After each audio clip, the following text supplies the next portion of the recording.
Hej og velkommen til.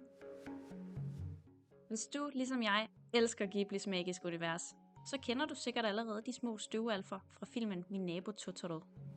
I dag vil jeg vise dig, hvordan du kan lave dine helt egne små støvalfer og bringe en smule af den samme magi ind i dit eget hjem. Du skal bruge følgende ting: sort garn, en saks og en gaffel, hvidt karton, en hulmaskine, sort farvet tusser, en blyant og et viskelæder, og limpistol og limstifter. For at lave den lille støvalf vikler du sort garn om en gaffel, ligesom her.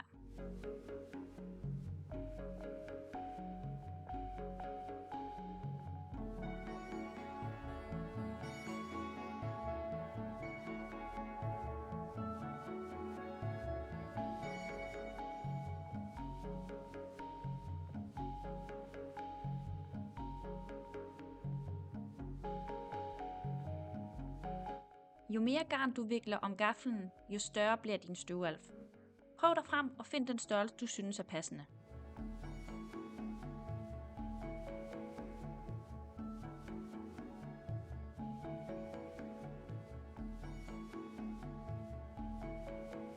Herefter klippes garnet, og du klipper et lille ekstra stykke garn.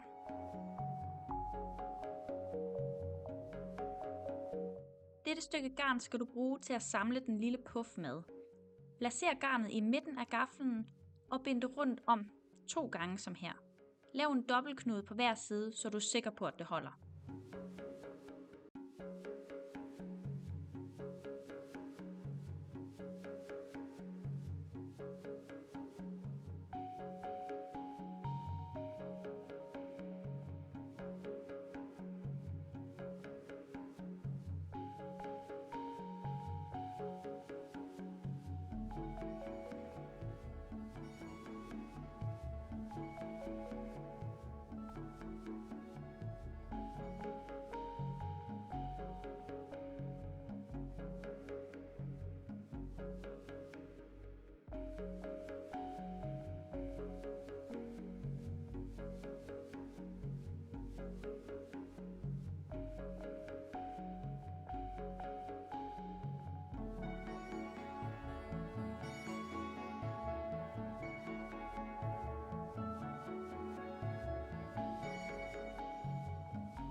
Nu korter du garnstykkerne, der stikker ud, så de er samme længde som det øvrige garn i puffen.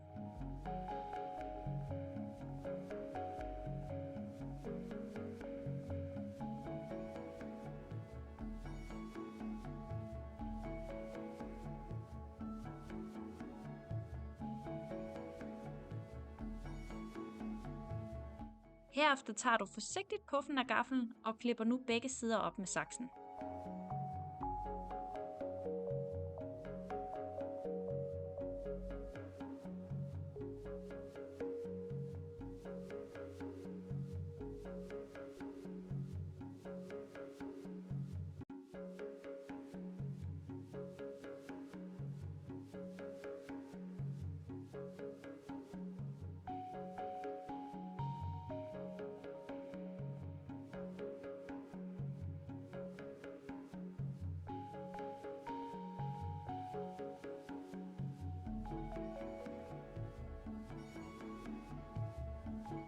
Nu skal puffen nulles på plads, og garnstykker, der er længere, klippes til, så puffen bliver så ensartet rundt som muligt.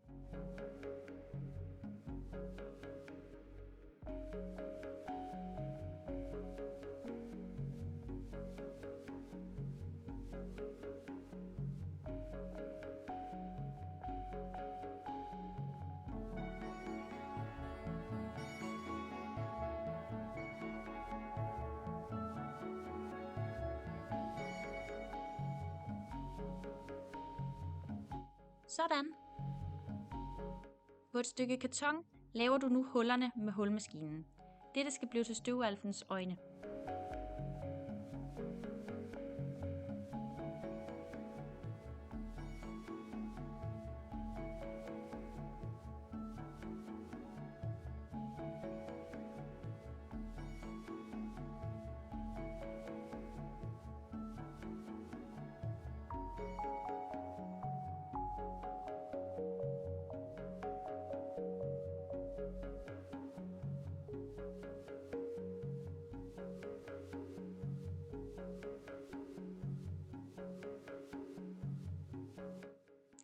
Med den sorte tusch tegner du nu en prik på hver hvid cirkel.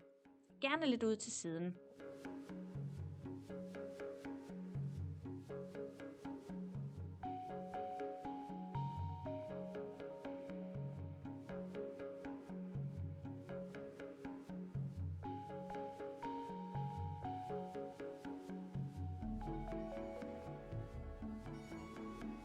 På et andet stykke karton tegnes omridset af en stjerne.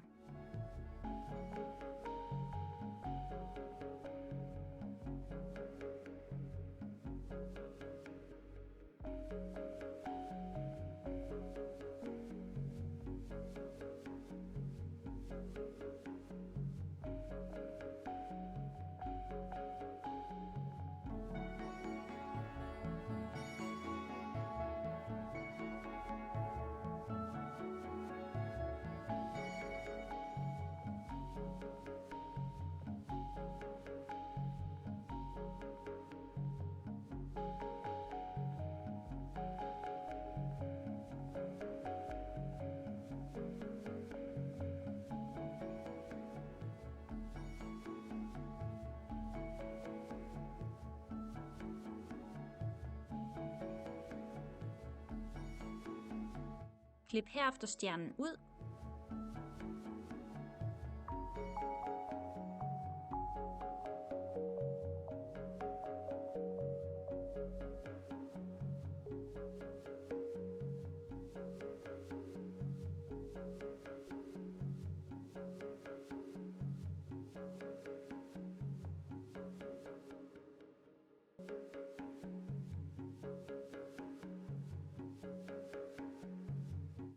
Visk blyantstregerne ud med viskelæderet. Denne stjerne kan nu bruges som skabelon til de øvrige stjerner, du gerne vil lave. Læg den blot på det hvide karton og tegn omridset så mange gange, du har brug for. Farv herefter stjernen i den ønskede farve. Har du ikke tusser, kan farveblyanter også sagtens bruges.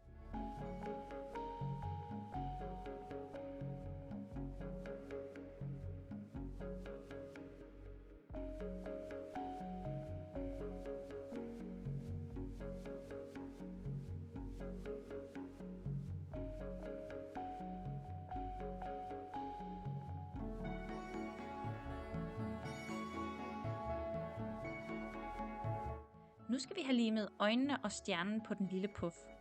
Vær forsigtig med ikke at brænde dig på den varme lim.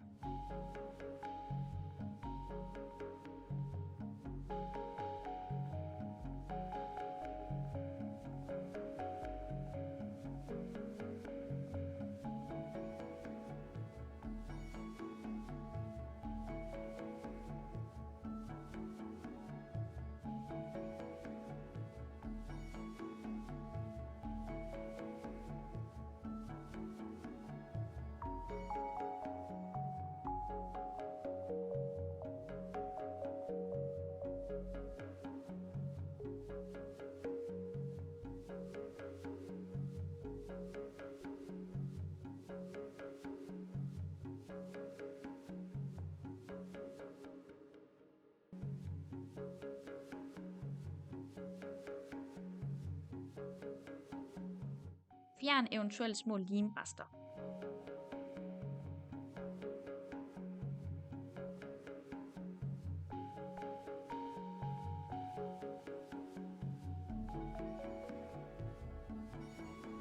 Så er den første lille støvalf færdig.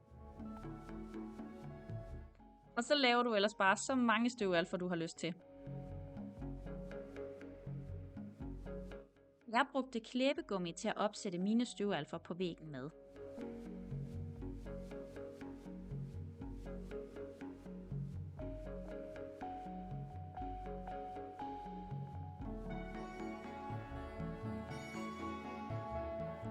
Mine støvalfer fandt deres nye gemmested på børneværelset.